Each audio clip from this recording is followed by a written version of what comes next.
بسم اللہ الرحمن الرحیم الحمد لله رب العالمين والصلاة والسلام على أشرف الأنبياء والمرسلين وعلى آله وأصحابه أجمعين ومن تبعهم بإحسان إلى يوم الدين. يا أيها الذين آمنوا اتقوا الله حق تقاته ولا تموتن إلا وأنتم مسلمون.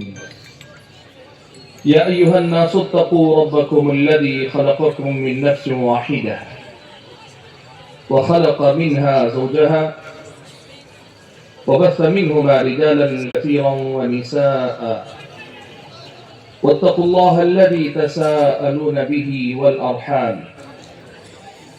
إن الله كان عليكم رقيبا. يا أيها الذين آمنوا اتقوا الله وقولوا قولا سديدا يصلح لكم أعمالكم ويغفر لكم ذنوبكم ومن يطع الله ورسوله فقد فاز فوزا عظيما. أما بعد فأعوذ بالله من الشيطان الرجيم. بسم الله الرحمن الرحيم. إن الشيطان لكم عدو فاتخذوه عدوا إنما يدعو حزبه ليكونوا من أصحاب السعير. انتہائی معزز اور محترم صدر اجلاس امیر مرکزی جمعیت اہل حدیث ہند، مرکزی جمعیت اہل حدیث کے نمائندگان، ذمہ داران اور ساتھ ہی صوبہ راجستھان کی صوبائی سطح اور مقامی سطح کی جمعیت کی مختلف اکائیوں کے ذمہ دار حضرات، معزز علماء کرام، بزرگوں، نوجوان ساتھیوں اور پردہ نشین خواتین اسلام، بالخصوص اس ادارے دارالعلوم محمدیہ کی اساتذہ، انتظامیہ اور شریک مجلس طلبہ عزیز، میرے لیے بات بڑی سعادت کی ہے کہ آج رب العالمین نے جنوب کے شہر بنگلور سے چل کر آپ کے درمیان حاضر ہونے کا موقع عطا فرمایا ہے۔ آج کی اس اجلاس کی مناسبت سے آپ حضرات و خواتین کے سامنے گفتگو کرنے کے لیے میں نے جس عنوان کا یا موضوع کا انتخاب کیا وہ قرآن مجید کی آیت کا ایک ٹکڑا ہے جسے میں نے ابھی پڑھ کر بھی سنایا آپ کے سامنے۔ ان الشیطان لکم عدو، یقیناً شیطان تمہارا دشمن ہے، فاتخذوہ عدوا، اس دنیاوی زندگی میں ہمیشہ تم اسے اپنا دشمن سمجھ کر اس کے ساتھ دشمنی کا معاملہ ہی جائز رکھو، روا رکھو۔ انما يدعو حزبه ليكونوا من اصحاب السعير، اس لیے کہ شیطان آپ کو اگر اپنا ہم نوا بنانے میں کامیاب ہو جائے گا، آپ کو اپنا ساتھی بنانے میں کامیاب ہو جائے گا، تو پھر شیطان کی صحبت کا صرف ایک ہی انجام ہے، وہ چاہتا یہ ہے کہ جس طرح وہ جہنم رسید ہونے والا ہے، آپ حضرات بھی، آپ لوگ بھی، آپ خواتین بھی اس کے ساتھ جہنم رسید ہو جائیں۔ حضرات گرامی قدر، یہی بنیادی پیغام آپ کے سامنے میں قرآن و سنت کی آیات اور احادیث کی روشنی میں اور سلف صالحین کی سیرتوں میں سے بعض اقوال یا بعض مثالوں کی روشنی میں واضح کرنا چاہتا ہوں۔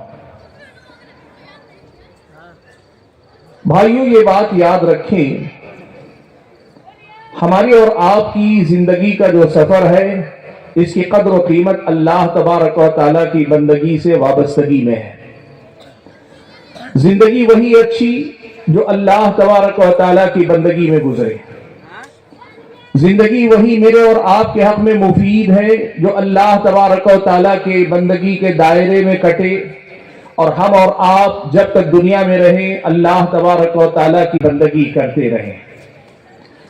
ایک بندہ اللہ تبارک و تعالیٰ کا بندہ بننا چاہتا ہے، پیارے نبی صلی اللہ علیہ وسلم کا سچا امتی اور سچا اور حقیقی پیروکار بننا چاہتا ہے، تو آپ یہ سمجھیں کہ بنیادی طور پر انسان کو دو مرحلے طے کرنے ہوتے ہیں۔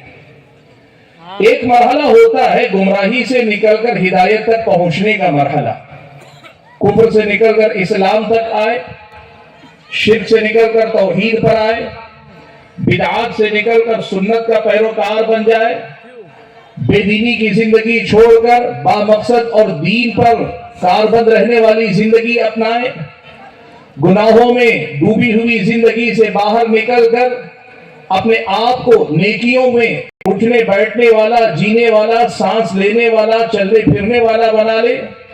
مختصر یہ کہ اللہ تبارک و تعالیٰ سے گمراہی کے، بھٹکانے کے جتنے راستے ہیں ان سے بچا کر صحیح راستے پر آ جائے۔ ایک سفر تو یہ طے کرنا ہوتا ہے، اور دوسرا سفر ایک بندے کو یہ طے کرنا ہوتا ہے کہ جب ایک مرتبہ مجھے راہ ہدایت مل گئی، مجھے توحید کی دولت ملی، اسلام کی نعمت ملی، مجھے سنت کی پیروی کرنے کا اللہ نے موقع دیا، مجھے گناہوں سے بچا کر رب العالمین نے نیکیوں کی شاہراہ پر اگر لگایا ہے، تو پھر مجھے اس راہ پر ثابت قدم رہنا ہے، اسی پہ جم جانا ہے، ڈٹ جانا ہے، اور مرتے دم تک اسی کو مضبوطی سے تھامے ہوئے آگے بڑھنا ہے۔ یہ ہماری اور آپ کی زندگی کا دوسرا سفر۔ ایک سفر گمراہی سے ہدایت کی طرف ہوتا ہے، تو دوسرا سفر ہدایت کی راہ پر ثابت قدم رہنے کا ہم اور آپ کو طے کرنا ہوتا ہے، اور یہی رب العالمین کی بندگی، پیارے نبی صلی اللہ علیہ وسلم کی پیروی کا مطلب ہے، یہی دینداری کا مفہوم ہے، یہی بندگی کا دائرہ ہے۔ اسی کے لیے اللہ تعالیٰ نے ہم اور آپ کو پیدا کیا، اور اللہ تعالیٰ نے اس کو میری اور آپ کی زندگی کا مقصد قرار دیا۔ ہم اس دنیا میں آئے ہیں تو اسی کے لیے آئے ہیں۔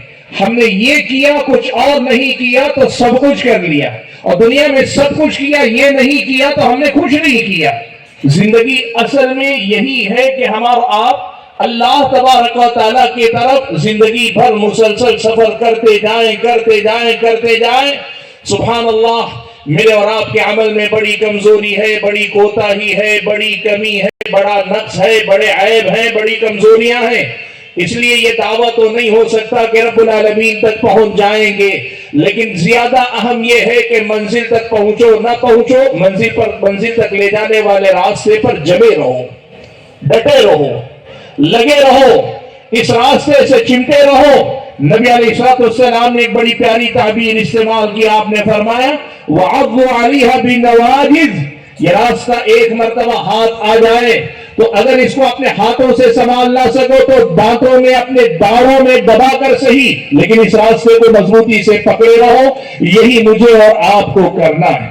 حضرات گرامی قدر، زندگی میں ہم اور آپ یہ جو سفر طے کرنے کے لیے نکلے اور اللہ کے فضل و کرم سے طے کر رہے ہیں، اس میں کوئی شک نہیں، ہمیں بعض بڑے نیک اللہ کے بندے، ان کو دیکھ کر رشک ہوتا ہے کہ اللہ تعالیٰ نے کتنی توفیق سے انہیں مالا مال کیا۔ کچھ بہت اچھے ہیں لیکن بہت زیادہ اچھے نہیں، درمیانی قسم کے، اور کچھ ہم اور آپ جیسے گنہگار بھی ہوں گے جن کی زندگیوں میں عمل کی کمی ہے، عمل میں کوتاہی ہے، کمزوری ہے، اور کئی بار ہماری اور آپ کی زندگی میں گناہ ہیں، لیکن پھر بھی اللہ تعالیٰ کی بندگی سے جڑے ہیں، رب العالمین کی بندگی کو اپنی زندگی کا مشن بنائے ہوئے ہیں، پیارے نبی صلی اللہ علیہ وسلم کی سنت کی پیروی کے لیے جینے مرنے کا ہم دم بھر رہے ہیں۔ ہم سے جو ہو سکا لڑکھڑاتے ہوئے، ڈگمگاتے ہوئے، بہرحال اس راہ پہ چلنے کی ہم کوشش کر رہے ہیں۔ تو پھر یہاں ایک بڑے مسئلے کو ہم اور آپ کو سمجھنا پڑے گا۔ قرآن مجید میں اللہ تبارک و تعالیٰ نے بہت بڑی حقیقت یہ بتائی ہے کہ دیکھو، یہ جو بندگی کا امتحان تم دے رہے ہو، بندگی کا یہ سفر جو طے کر رہے ہو، بندگی کے راستے پر یہ جو تمہاری چال ہے، یہ چال تم چل تو رہے ہو، لیکن یہ نہ سمجھنا کہ یہ بڑی آسان ہوگی۔ اس غلط فہمی میں مت رہنا کہ ایک مرتبہ ہم ہدایت پر آ گئے، توحید کے علم بردار ہو گئے، سنت کے پیروکار ہو گئے، کتاب و سنت کی دعوت سے ہماری نسبت ہو گئی، یا بالعموم مسلمان یہ سمجھیں کہ ہم تو کفر سے نکل کر اسلام میں آ گئے، اب تو خیر ہی خیر ہے، اب تو پھر ہماری منزل جنت ہے، اب تو ہم زندگی بھر ہدایت پر جمے ہوئے ہیں۔ یہ غلط فہمی اپنے دل و دماغ میں کبھی نہ مت پالنا۔ کیوں؟ اس لیے کہ اللہ تعالیٰ نے اس دنیا کو دارالامتحان بنایا، دارالابتلاء بنایا۔ یہاں اللہ تعالیٰ کا یہ فیصلہ کہ اللہ تبارک و تعالیٰ بندوں کو آزمائے گا، آزماتا رہے گا، بار بار ایسے مسائل، ایسے حالات، ایسی چیزیں، ایسے معاملات آتے رہیں گے جو میرے اور آپ کی بندگی کے اس سفر میں میرے اور آپ کے ہمت اور حوصلے کو آزمائیں گے، میرے اور آپ کے پیشنس یعنی میرے اور آپ کے تحمل کو کہ ہم کس حد تک برداشت کر کے ثابت قدم رہتے ہیں، صراط مستقیم کو کیسے مضبوطی سے تھامے رہتے ہیں، یہ دیکھنے کے لیے، پرکھنے کے لیے اللہ تبارک و تعالی بندگی کے اس امتحان کو مشکلات بھرا بنائے گا۔ یہ اللہ تبارک و تعالی کی سنت ہے، یہ اللہ تبارک و تعالی کا فیصلہ ہے۔ دیکھو اللہ تعالیٰ نے قرآن میں خود ارشاد فرمایا، اللہ نے فرمایا الف لام میم احسب الناس ان يتركوا ان يقولوا آمنا وهم لا يفتنون۔ الف لام میم، کیا لوگوں نے یہ سمجھ رکھا ہے کہ وہ یہ کہیں گے کہ ہم ایمان لائے تو انہیں چھوڑ دیا جائے گا، اب ان کو آزمایا نہیں جائے گا؟ عربی زبان کے اس اسلوب کو کہتے ہیں استفہام انکاری۔ مطلب یہ کہ بات سوال کے انداز میں رکھی جا رہی ہے، لیکن مقصد سوال کرنا نہیں، آپ کے سامنے سوال کے انداز میں آپ کے دماغ میں بیٹھی ہوئی غلط فہمی کا ازالہ کرنا ہے۔ یہ بتانا ہے کہ اگر ایسا سمجھتے ہو کہ تم یہ مان لو گے کہ تم ایمان لائے ہو تو ایسا نہیں ہوگا کہ ایمان پر ثابت قدم رہو گے، نہیں، تمہیں آزمایا جائے گا۔ اسی لیے اللہ نے اگلی آیت میں فرمایا دیکھو یہ ہماری سنت ہے، دیکھو یہ ہمارا طریقہ ہے۔ وَلَقَدْ فَتَنَّا الَّذِينَ مِن قَبْلِهِمْ فَلَيَعْلَمَنَّ اللَّهُ الَّذِينَ صَدَقُوا وَلَيَعْلَمَنَّ الْكَاذِبِينَ۔ اللہ تعالیٰ نے کہا ہماری سنت یہ ہے کہ تم سے پہلے بھی جتنے ایمان کے دعوے دار ہوئے، انبیاء کے پیروکار ہوئے، پچھلی امتیوں پچھلی نبوتوں پر عمل پیرا ہونے والے، ایمان لانے والے جتنے بھی لوگ گزرے ہیں، ہم نے سب کو آزمایا۔ کیوں؟ فَلَيَعْلَمَنَّ اللَّهُ الَّذِينَ صَدَقُوا وَلَيَعْلَمَنَّ الْكَاذِبِينَ۔ اللہ تبارک و تعالیٰ اس حقیقت کو آشکار کرنا چاہتا ہے، کھول کے رکھنا چاہتا ہے، اللہ تعالیٰ بیان کرنا چاہتا ہے کہ دیکھو دعوے کرنے والے بہت ہوتے ہیں لیکن اپنے دعوے میں کھڑے اترنے والے، اپنے دعوے کو سچا کر دکھانے والے دنیا میں بڑے کم ہوتے ہیں، اور دنیا کے چھوٹے چھوٹے دعوے بھی دلیل چاہتے ہیں۔ ایمان کا دعویٰ کیسے اتنا سستا ہو سکتا ہے کہ بغیر دلیل کے مان لیا جائے گا؟ تمہیں آزمائے بغیر تمہیں کیسے جنت جیسی نعمت دے دی جائے گی؟ اللہ کے نبی نے فرمایا الا ان صلات اللہ غالیہ، لوگوں سنو، اللہ تعالیٰ نے تمہارے ساتھ جس سامان کا سودا کیا یہ بڑا قیمتی ہے۔ الا ان صلات اللہ الجنہ، تم سے اللہ تعالیٰ نے جس چیز کا سودا کیا وہ اللہ تعالیٰ کی جنت، بڑی قیمتی۔ اور ایسے ہی بغیر آزمائش کے اللہ تعالیٰ ہم اور آپ کو جنت نہیں دے گا۔ یہ مت سمجھنا اللہ کے بندو ہم نے کہہ دیا لا الہ الا اللہ تو سارے مسئلے حل ہو گئے، نہیں۔ یاد رکھنا، میں نے کہا نا ہدایت کی طرف آنا ایک امتحان ہے، ایک سفر ہے، تو ہدایت پر جمے رہنا بھی اور اس کے تقاضوں کو سمجھ کر پورے کرنا بھی ایک بہت بڑا امتحان ہے۔ یہ شہادت گئے الفت میں قدم رکھنا ہے، لوگ آسان سمجھتے ہیں مسلمان ہونا۔ اللہ کے بندو آج سب سے پہلا سبق اپنے دل و دماغ میں یہ بٹھاؤ، ہم اہل سنت ہیں۔ بدعتی فرقوں میں ایک بدعتی فرقہ ہوا ہے جو مرجئہ کہلاتا تھا، ان کا ایمان اور عقیدہ یہ تھا کہ بھائی ہم ایمان لے آئے ہیں، اب چاہے جتنے گناہ کر لے ایمان کے بعد ہمارے گناہ سے ہمیں کچھ نقصان پہنچنے والا نہیں۔ ہمارے حدیثوں کا عقیدہ یہ ہے کہ ہمارا ایمان ہمیشہ امید اور خوف کے ساتھ چلتا ہے، ہم اپنے گناہوں کو دیکھتے ہیں تو ڈرتے ہیں، رب العالمین کی طرف دیکھتے ہیں تو اس کا کرم یاد آتا ہے، ہم گناہ کرنے سے پہلے جب رب العالمین کو یاد کرتے ہیں تو ڈرتے ہیں، اور اللہ معاف فرمائے غفلت میں، بے خودی میں، کبھی مستی میں ڈوب کر گناہ ہو گئے فوراً توبہ کرتے اللہ تعالیٰ سے امید لگاتے ہیں۔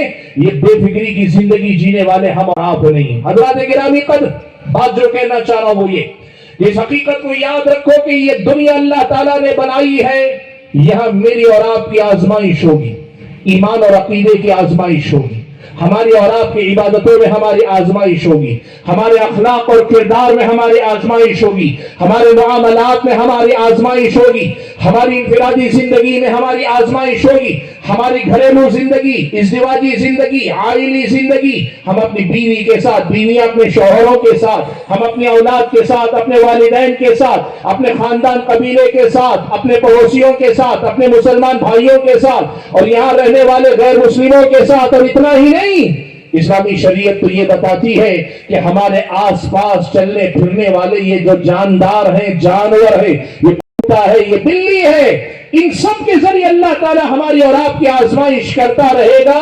زندگی آزمائش کا نام ہے اللہ تعالیٰ کے بندو، اور آزمائش کو جو آدمی آزمائش سمجھ کر لیتا ہے نا، وہی کامیابی سے ہمکنار ہوتا ہے۔ جو امتحان کے میدان میں بھی کھیل کود کے مقصد سے داخل ہو، جو امتحان کے موقع پر بھی تماشے کے مقصد سے داخل ہو، وہ آدمی ہنستا بولتا نکل تو جائے گا، لیکن کامیابی سے ہمکنار ہو ایسا شاذ و نادر ہوتا ہے، بلکہ اکثر و بیشتر تو ناکام ہی ہوتے۔ بھائیو، یہ پہلی حقیقت ہے جو اللہ تعالیٰ نے ہم اور آپ کو بتائی کہ بندگی کا یہ سفر آسان نہیں ہونے والا، بندگی کا یہ سفر آزمائش کے راستے سے گزرنے والا ہے۔ اس راہ میں اللہ تعالیٰ کئی طرح کی آزمائشیں رکھے گا، اللہ تعالیٰ کئی طرح سے ہمارے آپ کے سامنے آزمائشیں رکھے گا۔ ان آزمائشوں کو پہچان کر، ان کے ساتھ معاملہ کرنے کا طریقہ سیکھ کر، جو بندہ ان آزمائشوں کو پھلانگ کر جائے گا، ان کو رکاوٹ بننے نہ دے کر ان سے آگے نکلے گا، بندگی کے سفر کو اور آگے لیتا جائے گا، وہی بندہ حقیقت میں کامیاب ہوگا، وہی بندہ ہوگا جس کے حق میں کہا جائے گا فَمَنْ زُحْزِحَ عَنِ النَّارِ وَأُدْخِلَ الْجَنَّةَ فَقَدْ فَازَ، جو آدمی جہنم سے بچا لیا گیا اور جنت میں داخل کر دیا گیا وہ کامیاب ہو گیا۔ حضرات گرامی قدر، بات کو سمجھی، اس دنیا میں اللہ تعالیٰ نے میری اور آپ کی آزمائش کے جو اسباب اور ذرائع رکھے ہیں، ان میں سے ایک ذریعہ، بہت بڑا ذریعہ، بہت اہم ذریعہ، اور ایک طرح سے میری اور آپ کی زندگی میں بہت دور تک اپنے اثرات رکھنے والا ایک آزمائش کا ذریعہ ابلیس ہے، شیطان ہے، اس کی ذریت ہے اور اس کا لاؤ لشکر ہے۔ اس ابلیس کو پہچانو، اس کی ذریت کو پہچانو، اس کے لاؤ لشکر کو پہچانو، اس کے مقصد کو پہچانو، اس کے مشن کو پہچانو، اس کی پہنچ، اس کی اپنی تاثیر یا اس کے اپنے اختیارات کہاں تک ہیں، اس کو پہچانو۔ اس ابلیس کا منصوبہ کیا ہے، پہچانو۔ اس ابلیس کے ہم تک آنے کے راستے کیا ہیں، اسے پہچانو۔ اور اس ابلیس سے ذرا غفلت کرنے پر ہم اور آپ کا کیا کچھ لٹ جاتا ہے، کیسے لٹ جاتا ہے، کتنا لٹ جاتا ہے، ہم کتنے زیادہ برباد ہو جاتے ہیں، اس کو پہچانو۔ جو مسلمان اس کو نہ پہچانے وہ اس شر سے، اس کے نقصان سے، ابلیس کے حملوں سے، اس کی اپنی طرف سے ہونے والے اثرات سے محفوظ نہیں رہ سکتا۔ اور جو مسلمان اس کو پہچان لے اور اس کے بعد اس کی طرف سے چوکن نہ رہ کر زندگی گزارے، یہی مسلمان حقیقت میں کامیابی کی طرف آگے بڑھتا جائے گا۔ بھائیو، آج آپ کے سامنے جو پہلا پیغام اس شیطان کے بارے میں، ابلیس اور اس کی ذریت کے بارے میں دینا چاہتا ہوں وہ یہ کہ ایک ایسی دشمنی ہے کہ ایک طرف سے تو بے دریغ نبھائی جا رہی ہے، ابلیس اور اس کی ذریت میرے اور آپ کے پیچھے پڑے ہیں، قدم بقدم میرے اور آپ کے دین و ایمان کو لوٹنے، برباد کرنے، یا کم سے کم اس میں خلل پیدا کرنے، اسے گھٹانے، اسے نقصان پہنچانے، ایمان کی راہ میں، بندگی کے راستے میں ہم اور آپ کو پیچھے کرنے پہ پائے در پائے وہ لگے ہوئے ہیں۔ ایک طرف سے تو پوری بیداری، پوری منصوبہ بندی، پوری تیاری، ہمہ وقت کی محنت، ہر طرح کی تگودو، چوطرفہ حملے اور کیا کیا تدبیریں ہیں جو شیطان نے اختیار کر رہا ہے، اور دوسری طرف اللہ کے بندو ایک ہم ہے کہ ہمیں احساس بھی نہیں ہے کہ ایک شیطان کے نام پر، اس کی ذریت کے نام پہ ایک دشمن ہے جو میرے اور آپ پہ صبح و شام حملہ کرتا ہے۔ اب ذرا میں آپ سے پوچھوں، آپ اپنے آپ سے پوچھ کر دیکھو، وہ آخری بار کب تھا جب آپ کو یہ خیال آیا کہ اس وقت شیطان مجھ پہ محنت کر رہا ہے، شیطان مجھے ورغلا رہا ہے، شیطان مجھے بہکا رہا ہے، میں شیطان کے بہکاوے میں آ گیا، میں شیطان کی چال کو نہ سمجھ سکا۔ سبحان اللہ، اگر ہم اپنے آپ سے پوچھ کر دیکھیں نا، ہمارا نفس خود جواب دے دے گا کہ اتنے کھلے دشمن کے ساتھ میرا اور آپ کا رویہ کس قدر غفلت پر مبنی، کیسی غفلت والی زندگی میں اور آپ جی رہے ہیں۔ بھائیو، اس دنیا میں کامیاب ہونے کے لیے شیطان کو، اس کے مکر کو، اس کے اپنے فریب کو، اس کی چال بازی، اس کی عیاری، اس کی مکاری، اس کی منصوبہ بندی، اس کے طور طریقے، اس کے کام کرنے کے انداز، اس کے چال چلن کو جب تک آپ اور میں نہیں سمجھیں گے، اللہ معاف فرمائے، شاید کامیابی مشکل ہو جائے۔ الا من رحم ربی، جس پہ رب کرم کر دے بات اس کی الگ ہے، ورنہ دشمن کی طرف سے غافل ہونے والا میدان جنگ میں کیا اترے گا؟ یاد رکھنا، آدمی بہادر سے بہادر ہو، جنگ کے پیدرے نہیں جاتا تو کمزور سے کمزور دشمن سے بھی ہار جاتا ہے۔ یہاں تو ابلیس ہے، ابلیس ہے جس کا مکر بڑا خطرناک ہے، اور اس کے سامنے غافل مسلمان ہے، بے خبر مسلمان ہے، لاپرواہ مسلمان ہے، اور دوسرے الفاظ میں یوں کہیے میں اور آپ ہیں، جسے اس کی خبر نہیں، پتہ نہیں، سوچ نہیں، اندازہ نہیں کہ کب مجھ پر شیطان کہاں سے حملہ آور ہو رہا ہے۔ اور اس کا نتیجہ یہ ہے، دیکھو آج اگر آپ اپنے آپ سے پوچھیں، پہلے مرحلے میں پوچھیں، صبح سے میں نے کتنے گناہ کیے، کتنی مرتبہ شیطان کی چال کا شکار ہوا ہوں، آپ سوچیں کہ ویسے تو کوئی کام میں نے کیا نہیں۔ پھر اگر بیٹھ کر ایمان والی نگاہ بصیرت اگر آپ استعمال کریں، پتا چلے گا صبح سے 10 مرتبہ تو لوٹ چکا ہوں، 20 مرتبہ تو لوٹ چکا ہوں، 100 مرتبہ تو دھوکے کھا چکا ہوں۔ اللہ کے بندو، آج کی میری اس تقریر کا پیغام کچھ نہیں، بس یہی ہے کہ اس دشمن کو پہچان لو۔ یہ غفلت والی زندگی مجھ کو اور آپ کو بہت برباد کر رہی، یہ شیطان کی طرف سے غفلت والی زندگی میرے اور آپ کے دین و ایمان کا بڑا نقصان کر رہی ہے۔ اللہ کے بندو، اس شیطان کو، اس کے لشکر کو، اس کی ذریت کو، اس کے منصوبے کو پہچاننے کی کوشش کرو، اس لیے کہ اس کو اگر پہچان کر اپنے آپ کو اس کے شر سے بچا لیا تو رب العالمین کے فضل و کرم سے انشاءاللہ ایمانی زندگی کا یہ سفر، رب العالمین کی بندگی کا یہ سفر، اس دنیاوی زندگی کا یہ امتحان، اور اللہ تبارک و تعالیٰ سے جڑنے، اس سے نزدیک ہونے اور جنت تک پہنچنے کا یہ سفر بھی باذن اللہ کامیابی سے ہمکنار ہو جائے گا۔ اور اگر غفلت برتی، غفلت بڑی مہنگی پڑے گی۔ اسی غفلت سے جاگنے کا پیغام میں اپنے آپ کو اور آپ کو یاد دلانے کے لیے آج یہاں حاضر ہوا ہوں۔ اللہ کے بندو، چلو میں آپ کے سامنے بات رکھوں، یہ ابلیس کون ہے؟ اس ابلیس نے ہمارے اور آپ کے لیے کیا تیاری کر رکھی؟ رب العالمین نے اسے کہاں کہاں تک اختیارات دیے ہیں، کیوں دیے ہیں، اور آج ہم اور آپ کیا واقعی ان باتوں سے واقف ہے کہ نہیں، اس کا جائزہ لے کر دیکھتے ہیں۔ آپ سبھی جانتے ہیں اللہ تعالیٰ نے حضرت آدم کو پیدا کرنے سے پہلے ابلیس کو پیدا کر دیا تھا، ملائکہ بھی موجود تھے۔ اللہ تعالیٰ نے حضرت آدم کو پیدا کیا، ملائکہ کو حکم دیا، جن کے ساتھ یہ ابلیس بھی تھا، وہ تھا تو جنوں میں سے لیکن ملائکہ کے ساتھ تھا، تو اللہ تعالیٰ نے حکم دیا آدم کو سجدہ کرنے۔ ابلیس نے انکار کیا۔ کیوں انکار کیا؟ اس نے اپنا دماغ چلایا۔ بات سیدھی تھی، تیرا خالق اس کا خالق، یعنی اے ابلیس تیرا خالق اور حضرت آدم علیہ السلام کا خالق، دونوں کا خالق مالک رب العالمین ہے، اور جب مالک حکم دیتا ہے تو چوچرا نہیں کرتے، سر تسلیم خم کر کے عمل پیرا ہوا جاتا ہے، اپنے آپ کو رب العالمین کی بندگی میں کھڑا اتارنے کی کوشش کی جاتی ہے، لیکن دماغ استعمال کیا اور بیجا استعمال کیا، غلط مقام پہ غلط انداز سے استعمال کیا۔ اس نے سوچا کہ مجھے اللہ نے آگ سے پیدا کیا، آگ کی خاصیت ہے اوپر اٹھنا، بلند ہونا۔ آگ کبھی بھی جلتی ہے تو اوپر کی طرف جاتی ہے، کبھی نیچے نہیں جاتے، اس کے شعلے اونچائی کی طرف اٹھتے ہیں، بھڑکتی ہے تو اوپر جاتی ہے۔ اور اس کے مقابلے میں آدم کو مٹی سے پیدا کیا۔ مٹی کی تاثیر یہ ہے کہ وہ جھکتی ہے، دبتی ہے، اس کو کبھی اٹھتے ہوئے نہیں دیکھتے۔ ہوا تیز غبار کو اڑا دے لے جائے، پھر وہ غبار بہرحال زمین پہ آ کر ہی نیچے ہی آ کے ٹہرتا ہے۔ ابلیس کے دماغ نے اسے سجایا، سمجھایا کہ تمہیں تو آگ سے پیدا کیا گیا، تیرا کام بلند ہونا ہے۔ آدم کو مٹی سے پیدا کیا گیا، ان کا کام جھکنے کا ہے۔ یہ حکم تو بالکل الٹا دیا جا رہا ہے نا، کہ یہاں تو آپ کو جھکایا جا رہا ہے، اور مٹی کے سامنے جس کی خاصیت ہے جھکنا، تو اس نے اپنے دماغ کی سنی، رب العالمین کی نہ سنی۔ اس نے اپنے دماغ کی بات کو سن کر فیصلہ لیا اور کیا کہا؟ ابا واستكبر وكان من الكافرين، انکار کر دیا، اپنے آپ کو بہت بڑا سمجھا اور اس طرح اللہ تعالیٰ کی نافرمانی کرنے والوں میں سے، کافروں میں سے ہو گیا۔ اب یہاں دیکھو مسئلہ، رب العالمین نے اس کے گناہ یا اس کی حکم عملی کے نتیجے میں اس کے حق میں حکم صادر فرمایا، قال فاخرج منها فإنك رجيم، نکل یہاں سے، تو دھتکارا ہوا، بھگایا ہوا، یہاں سے تو نکالا ہوا ہے۔ وَإِنَّ عَلَيْكَ لَعْنَتِي إِلَى يَوْمِ الدِّينِ، قیامت تک اب میری لعنت تجھ پر مسلط ہے۔ یہ ابلیس کو اللہ تعالیٰ نے فرمان دیا، برباد ہوا ابلیس۔ ابلیس سمجھ گیا کہ اب تو میرا معاملہ ختم، برباد ہوا۔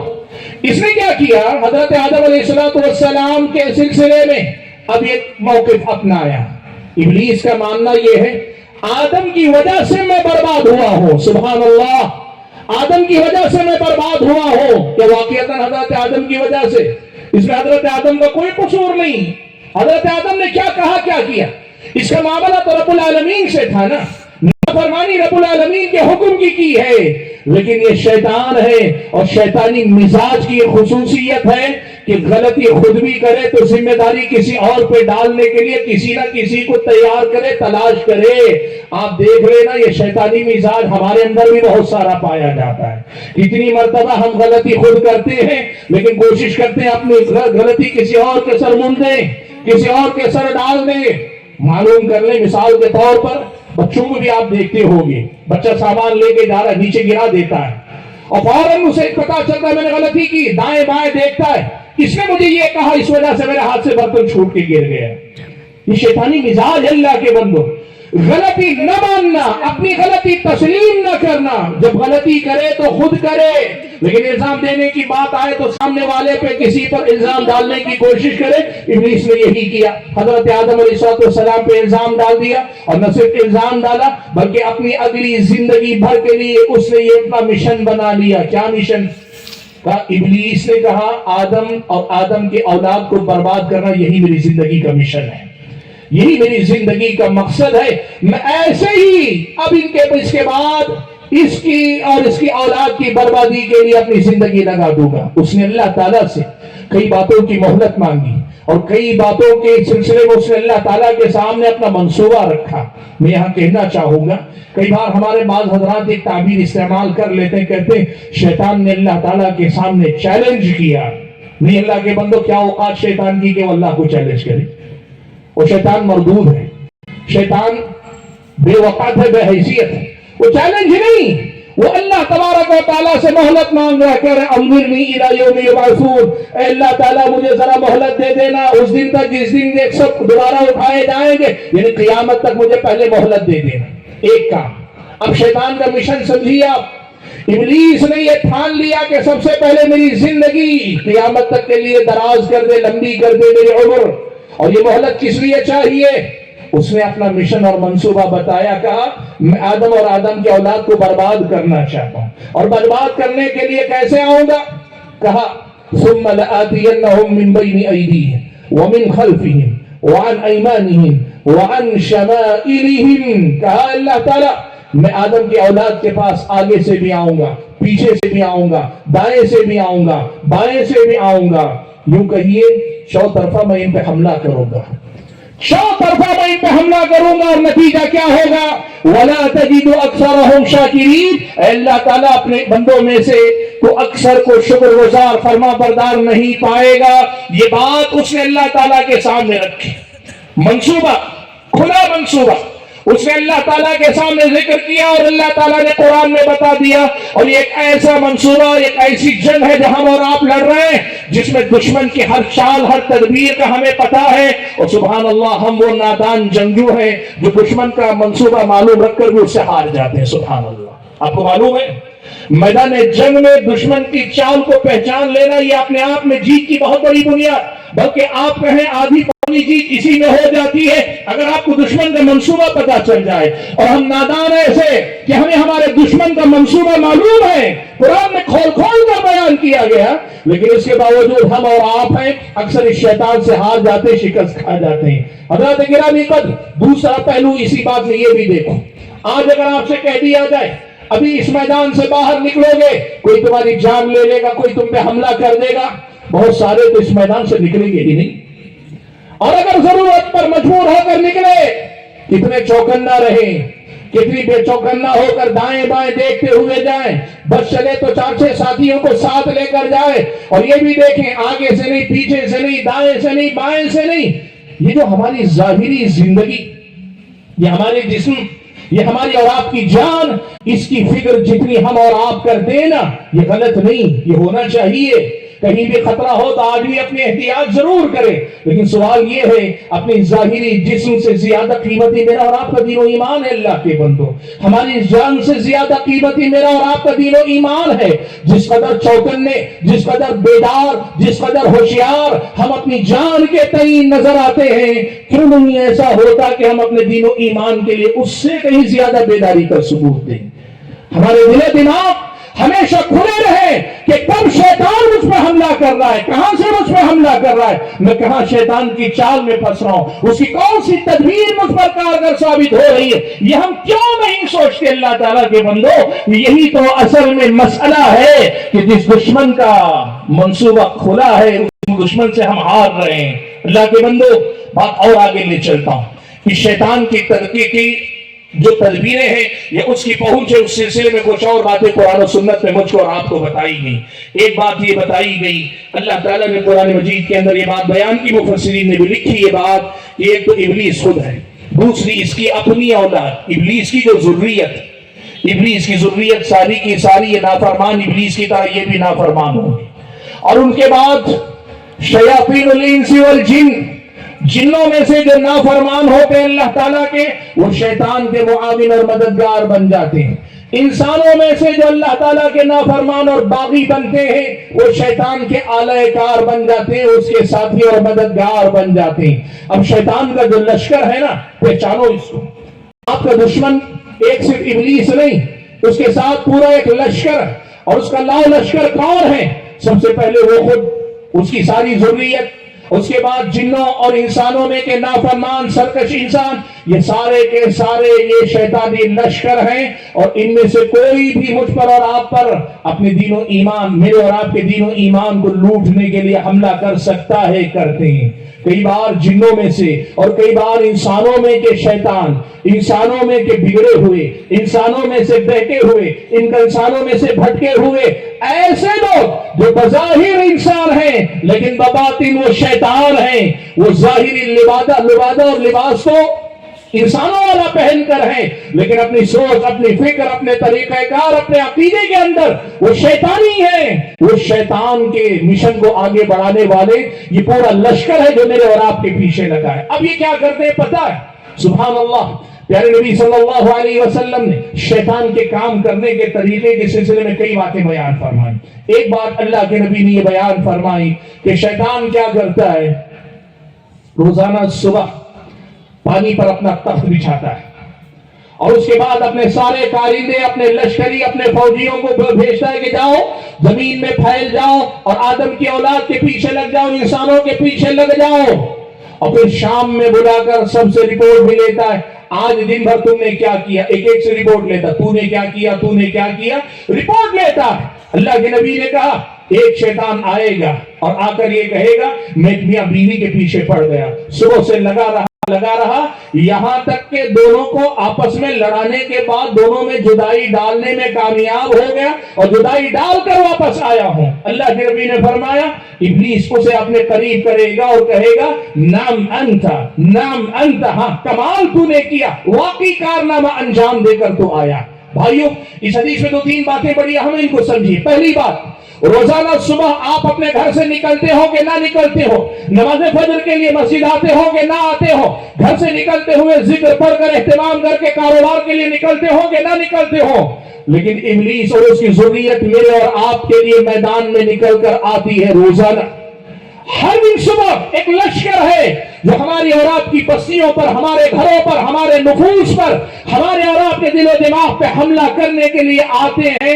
یہ پہلی بات ہے جو اس حدیث میں ہم اور آپ کو بتائی گئی۔ اور دوسری بات یہ بتائی گئی، یہ بہکانے آتے ہیں تو ہمیشہ صرف ایمان اور عقیدے کی بات نہیں، کئی بار میاں بیوی کے درمیان، دو دوستوں کے درمیان، دو رشتہ داروں کے درمیان، دو پڑوسیوں کے درمیان، کاروبار میں دو پارٹنروں کے درمیان انسانوں کو آپس میں لڑانے، طرح طرح کے فساد مچانے پہ آتے، بالخصوص میاں بیوی کے درمیان یہ آتے ہیں۔ میں ایک بات بتاؤں آپ کو اس حدیث کی روشنی میں، دیکھو غصہ جو ہے نا انسان کی اپنی فطرت کا ایک حصہ، لیکن ابلیس اس غصے کو اپنا ہتھیار بنانے کا ہنر جانتا ہے۔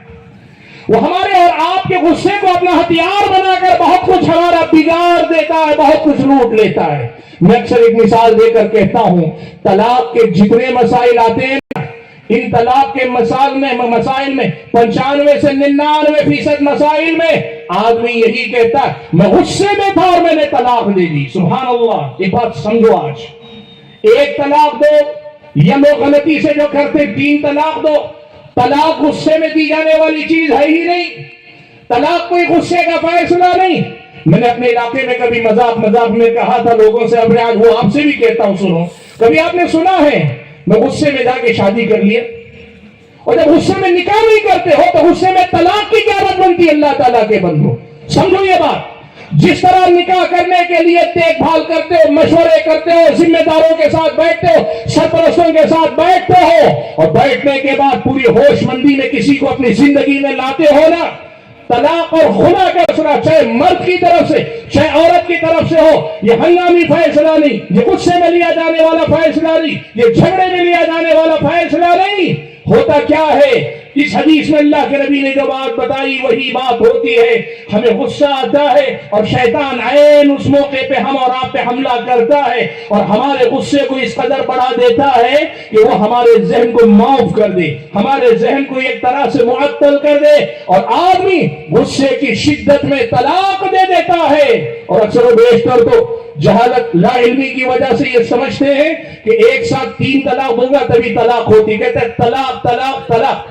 سمجھو اللہ کے بندو، دین جیسے تم دوسرے نماز کا طریقہ سیکھتے ہو، اللہ نہ کرے کبھی طلاق دینے کا ارادہ ہو تو پہلے طریقہ بھی سیکھو اللہ کے بندو۔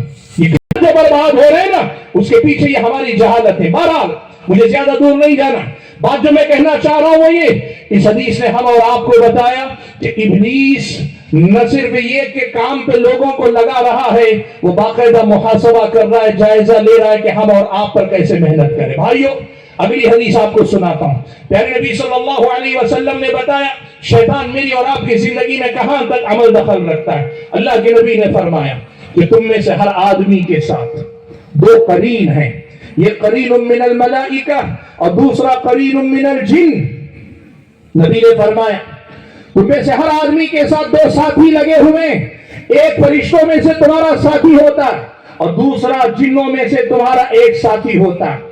فرشتے کا کام یہ ہوتا ہے تمہارے اندر نیکی کے جذبات کو حرکت میں لاتا ہے، تمہارے اندر نیکی کے جذبات کو بڑھاوا دیتا ہے، تمہارے اندر نیکی کے احساسات کو جگاتا ہے، اور اس کے مقابلے میں جو جن شیطان ہوتا ہے وہ تمہارے اندر برائی کے جذبات کو جگاتا ہے، تمہارے اندر برائی کی طرف میلان اور رجحانات کو ہوا دیتا ہے، تمہیں برائی کی طرف دعوت دیتا ہے۔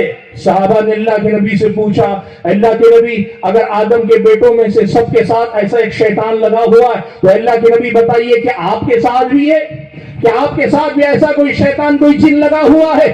نبی علیہ السلام نے فرمایا کہ ہاں میرے ساتھ بھی لگا ہوا ہے، لیکن اللہ کا فضل و کرم سے 2 طرح سے اہل علم نے پڑھا اور ترجمہ کیا، اللہ کے فضل و کرم سے میں اس کے شر سے بچ جاتا ہوں، وہ میرا نقصان نہیں کر پاتا ہے۔ یہ بعض اہل علم نے کہا کہ میری نصیحت سے وہ اسلام لے آیا، ایمان قبول کر لے گیا، اب اس کی وجہ سے وہ مجھے صرف نیکی کا حکم دیتا ہے، اور بعض روایتوں سے معلوم ہوتا ہے کہ یہی مفہوم زیادہ صحیح ہے، واللہ تعالی اعلم۔ حضرات گرامی قدر، اس حدیث میں جو بات بتائی وہ کیا معلوم ہے آپ کو؟ عام شیطان تو اپنی جگہ، ایک ہر آدمی کا اپنا ایک شیطان ہوتا ہے، اور میں آپ کو بتاؤں جب کبھی آپ ایک بات کہتے ہیں نا، کبھی دین کے مسائل میں اور کبھی آپ دنیا کے مسائل میں، اور خاص طور پہ جھگڑے میں آدمی کہتا ہے میں اگر اپنی پہ آ جاؤں نا تو پھر خیر نہیں، سمجھ لینا آپ اپنی پہ نہیں آ رہے، اپنے شیطان پہ جا رہے ہیں آپ۔ یہ جو آپ کہتے ہیں نا میں اگر اپنی پہ آ جاؤں تو خیر نہیں، اکثر و بیشتر انسان ہوش میں نہیں ہوتا، یہ اس کے اپنے اندر کا شیطان، اس کے اپنے ساتھ کا شیطان، اس کا اپنا قرین بولتا ہے، اور انسان اس کی